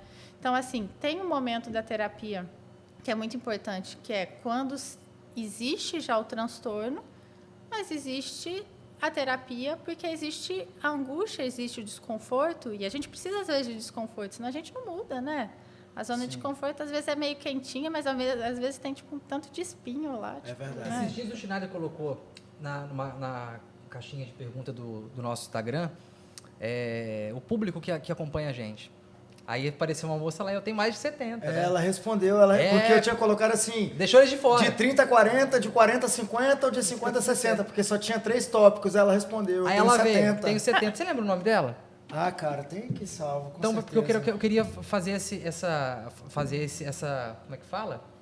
Essa homenagem para ela. Por quê? Porque idoso também tem depressão, né? Muito. Idoso tem, porque idoso, os filhos vão embora, né? O Vão de esposo vai casa, embora. Minha avó, antes de aposentou. morrer, você perguntava pra ela, como é que a senhora tá? Ela, eu quero morrer. Tô com saudade do Arthur, tô com saudade de fulano, tô com saudade de ciclano. Em homenagem a essa senhora que o Schneider já disse, tomara que consiga o nome, Cara, o negócio eu vou aqui- fazer uma pergunta pensando nela. Como é que é esse rolê da depressão nos idosos? Porque a gente já não perguntou fala do muito jovem, sobre né? isso, né? E os idosos têm, né? Não é porque a gente Rosa Razuki. Tá, viu, dona Rosa? Beijo pra senhora, viu? Ó, a senhora, tô aqui, não sei se é uma curiosidade da senhora, Olha mas que eu vou. bonitinha. Ah, 10 afetos, é isso? Aí, Olha lá, mostra ali. Pô, e ela lá da Bahia, Olha cara. lá, acompanha a gente, ó. 70 anos. E aí, Maria, o que falar pra dona Rosa? Quer ver? Ela tem uns brother lá que tá meio com depressão, ela já dá um estoque nele lá. Tem alguns pontos, tipo, na melhor idade, como dizem, que eu acho que a gente tem que considerar. Primeiro, é o momento de se permitir ser cuidado, né? Porque às vezes a pessoa cuidou de todo mundo a vida inteira e depois ela se vê naquela posição e é uma mudança de paradigma. E eu acho que, segundo, as pessoas que estão à volta, tipo, valorizar também esse cuidado, né? A gente vê que existe um sentimento muito grande de solidão em relação ao idoso. Essa frase que você falou da tua avó, né? Tipo, saudade do Arthur, não sei o que. Será que essa saudade pode ser, né, suprida de algumas formas? Que esse ninho não precisa ficar tão vazio que possa ter aquela sensação, né, tipo, do ninho um pouco vazio, lidar com isso, mas não precisa estar vazio o tempo todo. Então, acho que um fator de proteção é justamente ter a rede de apoio no idoso, né? E, às vezes, os sintomas no idoso de depressão não são iguais ao da criança, não são iguais ao do adolescente. Então, às vezes, a pessoa passa a se isolar mais, comer menos, ficar mais calada, tipo, mais quietinha. Então, às vezes, não chega lá e fala assim, nossa, eu estou muito triste, e começa a chorar. Às vezes, é nesse isolamento, nesses comportamentos, assim, tipo, mais de isolamento social, que a gente percebe, opa, acho que está acontecendo alguma coisa aí, né? E outra coisa, é uma geração, né, vamos pensar de 70 anos, né, que será que, de novo, é naturalizado falar sobre esse sofrimento? Realmente. Quais eram as medicações que a gente tinha na época, né? Tipo assim, quais eram os tratamentos, as opções, né? Então... É esse que é o questionamento. Aumentou o número de pessoas que estão doentes da cabeça ou aumentou o número de pessoas que procuraram médicos para fazer esse diagnóstico? Tostines vende mais porque é fresquinho, ou É. fresquinho porque vende Exatamente. mais? O número de mulheres agredidas aumentou porque mulher está apanhando mais ou porque mulher se encoraja mais de procurar a delegacia? O racismo aumentou porque estão gravando ou porque... São vários desses questionamentos. E aí, Então, Maia, devolvemos a bola para você. porque ainda assim é caro, né? O médico caro, a maioria da população é pobre e esse dado aí de 41% da população da pandemia para cá tá ruim da cabeça é um número muito assustador. Não, vamos pensar no fator positivo da situação, que eu acho que, de fato, as pessoas estão procurando mais. Estão naturalizando falar sobre, não, eu tomo medicação, não, eu passei por isso, né? Então, eu acho que isso é um fato positivo que favorece. Outro, pesquisa, né? Que, enfim, no Brasil não há o super incentivo para pesquisas e pesquisadores, mas a gente sabe que hoje a gente pode ter dados epidemiológicos que há algum tempo a gente também não tinha esses dados epidemiológicos, né? Então, às vezes, a gente só consegue computar com eles, né? Agora, de novo, eu acho que hoje nós temos muitos fatores de risco para, principalmente, depressão e ansiedade, né? Eu acho que a vida preconizada que a gente leva hoje em dia é uma coisa muito imediata, e junto com o imediato vem a frustração e vem, assim, muito essa cultura do ser, né? E não, tipo, do viver, né? Então, o que você vai ser quando crescer? Eu nunca tive isso. Você, quando era criança, queria ser o quê quando crescesse? Jornalista. É mesmo? Você sempre quis ser médica? Não. Eu sempre quis ser. Você Eu não queria sabia ser o como quê fazer, quando mas eu criança? sabia. Eu adorava, sabe fazer o quê? Teatro. Sabe o que eu queria ser quando eu era Uma criança, cara cara? de frustrado. Né? Teatro. Não, teatro. eu tô lembrando do meu avô materno, que ele pegava e falava, medicina, tipo, é uma frase que você não se espera, né? Que geralmente fala assim, vai fazer direito, medicina. Ele falava assim, nossa, teatro, é isso daí. Aí a gente ficava lendo Shakespeare juntos, assim. Olha, gente Ele tava lá inteligente é outra coisa, na né? primeira, eu era Desdémona, com um grande amigo meu que fez Otelo, e meu avô tava lá na primeira fila, tal, não sei o que lá. E nisso eu vi, tipo assim, era uma pessoa que estava realmente preocupada no que se sente bem, e não no status de ser X ou Y. E a gente descobriu que a gente perdeu, recentemente, perdemos uma atriz de teatro e perdemos uma bailarina, que é a Etel. A Etel Maciel, ela teve aqui, ela era bailarina. Ela foi bailarina. Ela chegou a um ponto que ela teve que escolher ou a enfermagem, É isso aí. ou a arte, ou o balé. Ela escolheu a enfermagem. Que bom. Que bom, né? Que bom Que que ela bom. escolheu a enfermagem. Doutor, aqui no Pode Pocar a gente tem um quadro chamado Poca ou Não Poca, onde o Poca é uma parada positiva e o Poca nem tanto. A gente vai levantar aqui alguns tópicos, aí você fala se poca, se não poca, se quiser, justifica ou não. Eu já queria começar perguntando para você, essa dificuldade ao acesso do tratamento de problemas relacionados à cabeça, principalmente no setor público, poca ou não poca, se deveria haver mais investimento, uma atenção maior, uma atenção melhor em cima desse problema tão grave? Não poca, né? Péssimo. Eu acho que a minha motivação atual, agora, recente, é justamente tentar lutar por política pública, sair da minha zona de conforto, de consultório, justamente porque eu vejo que saúde mental, a gente vai ter que lutar por isso, e muito, né? O mestrado tem a ver com isso? Que você Tem. vai começar a fazer? Tem. Mestrado de quê, doutora? Política e Gestão em Saúde, com a primeira aula com quem? Etel. Que maravilhoso. Cobri essa aula aí. Ó, ver mulher lá. Etel é embrasada, tá? Nossa Senhora, é um Sabe muito. ícone pra mim. Foi um dos primeiros episódios que a gente gravou, a gente ainda estava aprendendo essa linguagem, a gente estava bem nervoso, porque, porra, pra gente ela é foda. E ver aqui deu uma aula. Pra gente, pro Brasil e pro mundo. Pois A gente é privilegiado. Não, e ela gravava com a gente aqui, um dia antes gravou com o Globo News, com a BBC. Tá vendo? Pois é. Foi. Ela, nossa, ontem o pessoal da Globo News estava me enchendo o saco. Nós também. Nós também. Maria Amália, uso desenfreado de novas tecnologias. Poca ou não poca? Desenfreado não poca. Porque quais são as consequências do uso desenfreado desse trem aqui para a saúde mental? Eu ia te perguntar isso anteriormente. Bom que o Poca ou não Poca me propiciou isso. A pergunta é igual da dependência de substâncias. Pra quê? Pra que eu estou fazendo esse uso desenfreado disso, né? Preciso disso? Eu preciso disso? Porque, assim, eu acho que assim, a tecnologia ajudou demais. A telemedicina, olha só, gente, a gente consegue um acesso, uma interiorização do cuidado maravilhosa, né? Então, assim, não sou nada contra a tecnologia, mas, assim, eu preciso, às vezes, se eu estou muito em frente à tela, eu estou longe da humanidade, do humano, do calor, né? Então, assim, o desenfreado não poca. Em cima disso, eu queria fazer uma pergunta, Tinádia, que falei, ó, vou vir hoje aqui para cá, não posso esquecer de fazer essa pergunta, que bom que eu não me esqueci. A gente vê que o termo fulano é louco, fulano é louca, é algo que é banalizado. Se não sei o que, fulano é louco, fulano é louco, fulano é Isso louco. acontece muito em término de relacionamento, que o homem joga na cara da mulher, você tá ficando doido. Não só em você tá término, né? ficando Qualquer louca. discussão, o homem chega e fala pra mulher, você é louca. É. Né? Então, assim, qual que é o prejuízo para tudo isso que a gente está discutindo aqui? Qual é o prejuízo quando a gente banaliza a loucura? Eu acho que, assim, quando a gente fala fulano é louco, primeiro, né, em várias situações, a gente está reforçando um estigma, né? Então, eu estou reforçando o estigma de que, tipo, a pessoa tem um transtorno mental é algo pejorativo. E, tipo, não, eu simplesmente tenho. Eu ter uma pneumonia é algo ruim? Agora, eu ter um transtorno mental é, tipo assim, fulano é louco, né? E outra coisa, tem muitas coisas que são caráter e escolha das pessoas. Então, assim, às vezes uma pessoa que tem... faz escolhas políticas ou whatever, né? E aí vai pegar e vai falar que ele é louco. Será? Por quê? Assim, tipo, isso não é transtorno, não. Tipo, é escolha, né? A pessoa sabe o que ela está fazendo, né? É uma escolha escrota, mas é uma escolha, né? É uma escolha absurda, principalmente... O juízo crítico da pessoa, enfim, né? É aquela coisa, né?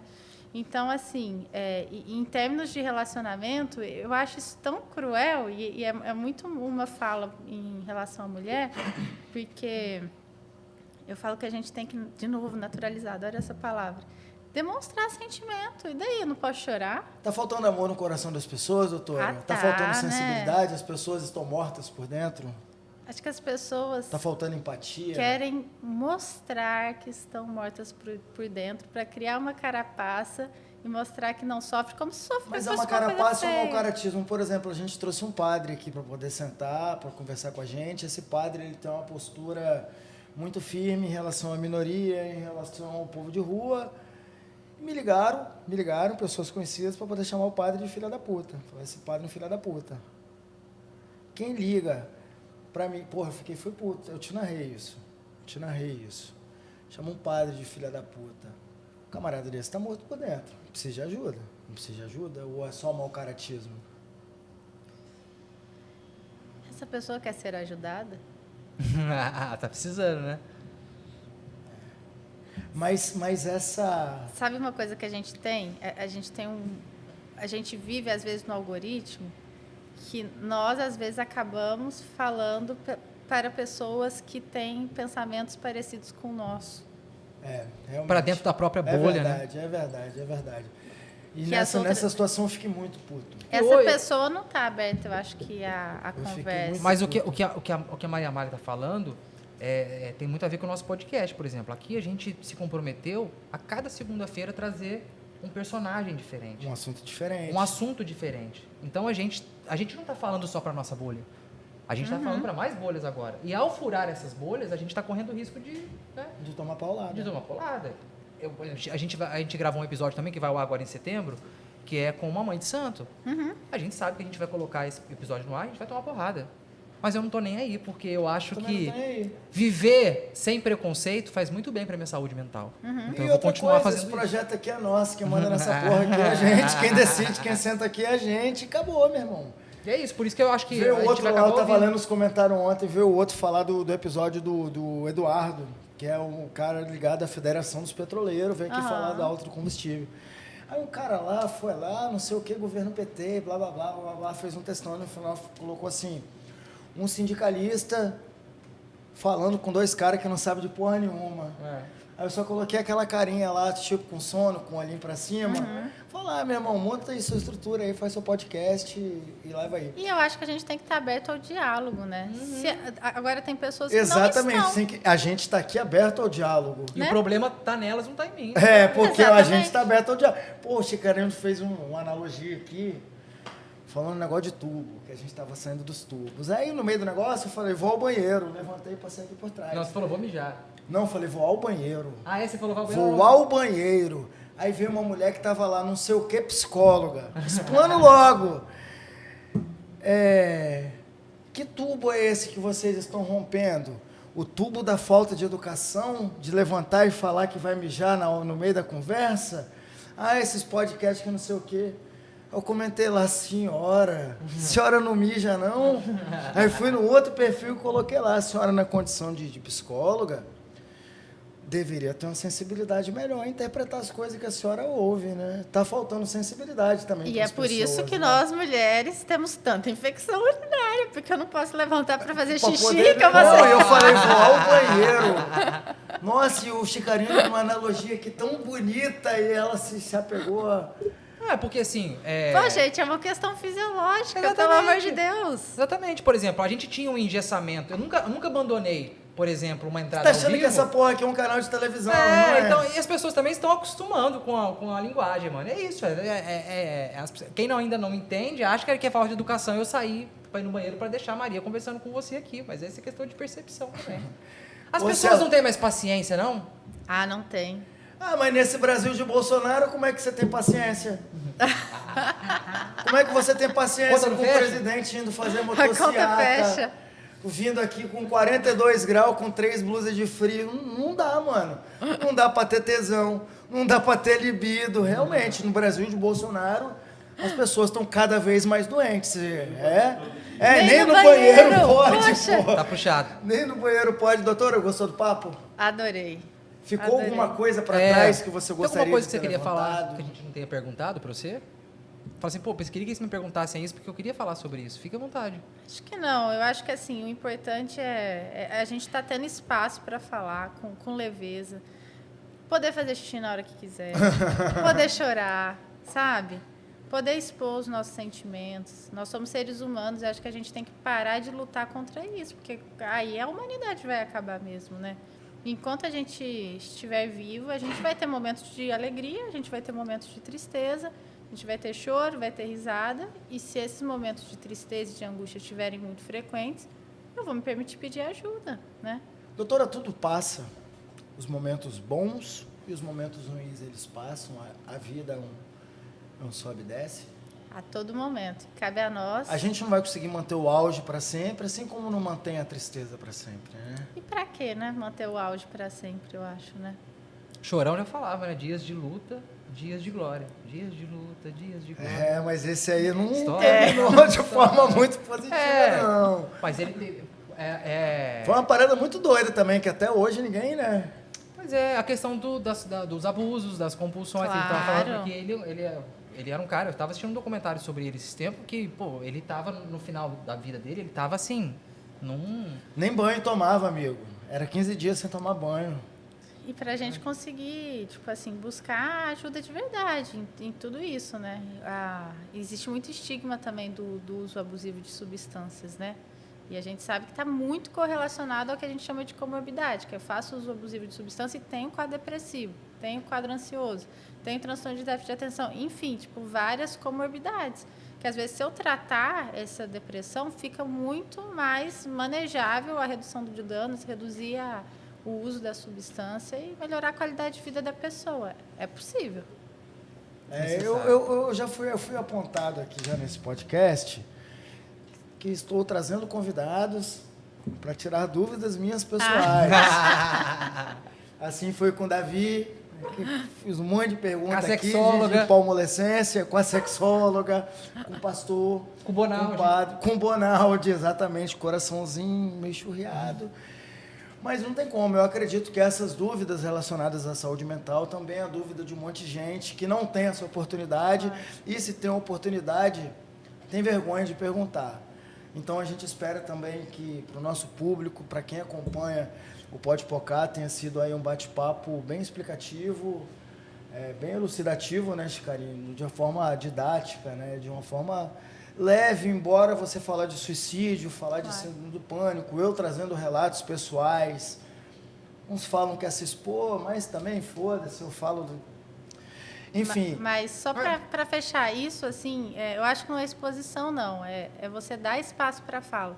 Porque, para fechar mesmo, acabamos de passar aí, né, pelo Dia dos Pais, recebi uma mensagem no Instagram muito legal, né, de uma pessoa que, buscando por ajuda, ele falou assim, hoje é Dia dos Pais e resolvi me dar um presente. E, assim, a saúde mental masculina, ela é muito deixada de lado. Enquanto a gente não questionar essa figura machista de homem não sofre, homem não chora, isso vai acabar com a saúde mental do homem. Ah, eu choro, eu não tenho Assim mais como a saúde mais física, limite. com o Dr. Davi também a gente conversou sobre Exatamente. isso, né? Existe um preconceito muito grande entre o homem em procurar um andrologista. Isso aí. Você Enquanto vê, isso... acabou aqui a conversa, eu falei, doutor, tudo que você falou, isso sou eu. Aí ele me manda um WhatsApp, ele mandou uma lista de uns 35 exames para eu poder fazer. Já fez? Já fiz, vou ter que tomar negócio. E depois para e pensa assim, sofri esse tempo todo pra quê? Vou ter que tomar negócio. É porque a gente vai ficando velho, né? Claro. Depois dos 40 anos, tem que ver. Fazer um check-up. Mas esse daí eu nunca tinha feito, não. Vitamina B12, tireoide, a porra toda. Você vai fazer o seu raio-x, literalmente. Vai fazer daqui a pouco. Também. Tá Preciso chegando preciso lá. resolver isso. Maria, obrigado pela sua presença aqui. Acho que é muito necessária essa nossa prosa, porque, como o Schneider falou, tem muita gente que está em casa, que está no celular, nos smartphones da vida, que estão desesperançosos, que estão passando por um momento complicado e não sabem como pedir ajuda. Então, acho que esse episódio vai ajudar muito essas pessoas. Eu acho que o propósito nosso é exatamente esse, é provocar reflexão, deixar a pulguinha atrás da orelha, mas de forma leve, sem imposições. Isso aí. Faz quem quer. Isso aí. É isso. Sempre, né, que precisar, né, buscar ajuda e oferecer ajuda, né? Naturalizar essa conversa, esse suporte, ser mais empático, né? Agradecer a sua disponibilidade, né? Já são mais de 9 horas da noite. Você trabalha, já fiquei sabendo, em um monte de lugar para poder ter 3 Galvão. E poder estar aqui, bater esse papo com a Até gente essa na hora. mesa de um bar, de um assunto pesado, porém importante. Te agradeço mais uma vez por essa paciência de aguentar nós dois aqui, tirando esse monte de dúvida pessoal, né, Chicarina? Obrigada a vocês pela oportunidade. Obrigado. Obrigadão. É isso aí, mano. Foi legal, né? Porra, eu achei do caralho. Hoje foi legal. Foi bem, foi... Foi legal, deixamos o povo falar, Mas interrompemos um exatamente. pouco. Exatamente. Meu Eu povo- adoro falar. Pois não, porque a gente aqui sobretudo eu sou meio queimado. Agora eu vou dar um abraço, porque... Obrigado. É a rede abraço. É isso, obrigado. Obrigado mesmo. É isso, pode Pô, contar isso. eu nem sabia dessa parada sua, cara. Que pariu, soubesse, tinha até evitado. Fui te Não, perguntar o que é pelo angústia. contrário, E você eu já veio. levei. Meu irmão, o que é angústia, Chicarino? Nossa, o seu olhar mudou na hora. Você veio com uma história tão triste. Eu falei, caralho, que Não, que e assim, eu perguntei? não tenho problema de falar disso, não. Inclusive, Sua mãe assiste muita gente, E para inclusive. arrematar, eu lembro que eu tava voltando uma vez de uma pauta e eu vi uma pessoa se jogar da ponte. Eu vi, em tempo Eu real. já vi, eu vi. Assim, foi uma das piores experiências para mim, porque meio que foi o gatilho para eu lembrar dessa história. Eu toda já do vi meu dali de padrasto. baixo do Havaizinho. A cena toda. Aí eu peguei e cheguei lá na redação, depois que eu vi, eu entrei na sala da minha chefe e falei assim, a gente precisa falar sobre suicídio, a gente precisa falar sobre isso, a gente precisa falar sobre isso. No outro dia eu fiz uma reportagem sobre, usando o meu padrasto como personagem, a história dele. Então, assim, eu não tenho um problema para falar disso, porque eu acho que é necessário, a gente precisa falar disso. Se a gente... Eu não sou especialista em saúde mental, mas eu já vivi uma porrada de coisa. Eu vou falar aquilo que eu já vivi, vivemos, né, irmão? aquilo que eu já Isso experimentei. aí. Eu não tô aqui, não vou falar aqui conceitual o que é serotonina, não sei o que. Isso eu não vou fazer, mano. Por isso que a gente trouxe a médica para falar sobre isso. Mas eu vou falar dos nossos rolês de experiência. Isso aí a gente tem que falar. Doutora, continue com essa sensibilidade. A gente pode notar aqui que cada vez que você fala, que você quer explicar, tem um brilho no seu olho. Dá para notar que você gosta do que você faz. Uma mulher jovem, vai começar o mestrado. Continua metendo bronca aí, cuidando da saúde mental dos outros, no que a gente puder fazer para poder divulgar situações de prevenção, de cuidados, de abraço. E você que está assistindo, precisar de uma palavra amiga aí, pode mandar uma mensagem para a gente aí. Manda que a gente adora conversar. No que puder, a gente puder conversar, a gente vai trocar uma ideia. queria Se tem uma contar- coisa que a gente gosta de conversar. E a gente trouxe um delegado aqui, o Sandy Mori, foi um episódio assim, muito legal, porque a gente trouxe um sair cara daqui arrastado. casca grossa e a gente trouxe o humano do delegado. Tá. E teve uma moça, que até me arrepia em lembrar, que ela mandou uma mensagem no meu Instagram, no privado, pedindo para agradecer a gente, que durante 2 horas ela Ela que esqueceu sofria de da depressão. depressão dela. Essa é a onda do podcast. Então, Com certeza. só de ouvir essa mensagem, eu falei, caralho, valeu a pena estar aqui. Valeu a pena Isso ter, aí. junto com o Schneider, ter tido essa ideia louca, mas a gente está tocando as pessoas. Com certeza. E qual é a função nossa maledeta vida se não for tocar as Com pessoas. certeza. É isso. Tá tocando quem? Mas não é tocar no sentido sexual, não tocar mesmo. Né? Escutar a pessoa, prestar atenção no comportamento dela, no que ela tem a te dizer. Larga a mão disso aqui menos e escuta mais. É isso. Fui. Isso aí. É isso aí. Pode pôr.